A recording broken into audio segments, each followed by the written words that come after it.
à Moscou, tu vois.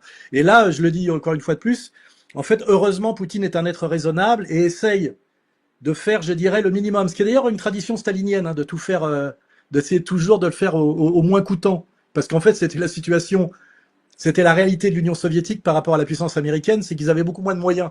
Et en fait, quand on étudie Staline, qui est énormément diabolisé à travers les procès de Moscou, etc., en réalité, très souvent, il a essayé de marquer des points, il en a marqué énormément, puisqu'il avait fait de l'URSS la deuxième puissance du monde qui se tirait la bourre avec les États-Unis.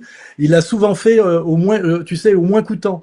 Et ce qu'on voit dans la Russie, il y a souvent ça, tu sais, il faut faire pour, on fait les choses pour pas cher par rapport à l'Amérique, quand on fait des tonnes parce qu'elle a aussi, elle produit la fausse monnaie dollar, tu vois. Et ça, c'est quelque chose qu'il faut avoir, c'est que les Russes ont cette culture que tu vois d'ailleurs dans leur manière de produire de l'armement ou de produire, tu sais, des artefacts. C'est souvent, il n'y a pas beaucoup d'esbrouf, tu sais, c'est fonctionnel.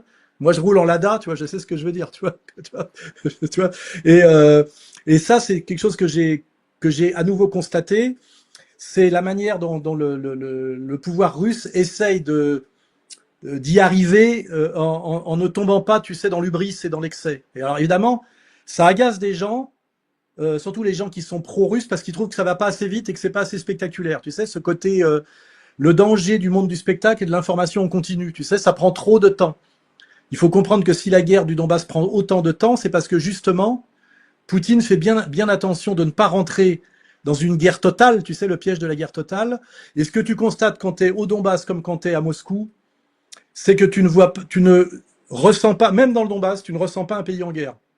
Tu vois très peu de militaires en armes, très peu de blessés de guerre, ce qui est très important.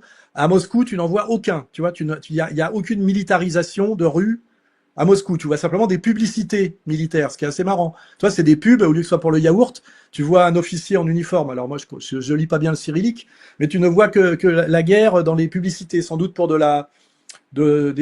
on pousse des gens peut-être à s'engager, je sais pas, des choses comme ça. Mais tu vois, même dans les aéroports, il n'y a pas de blessés de guerre. Bah, je crois que j'en ai vu un seul. Et ça, c'est la stratégie Poutine, de ne pas se laisser prendre dans le piège de la guerre totale. Si on fait le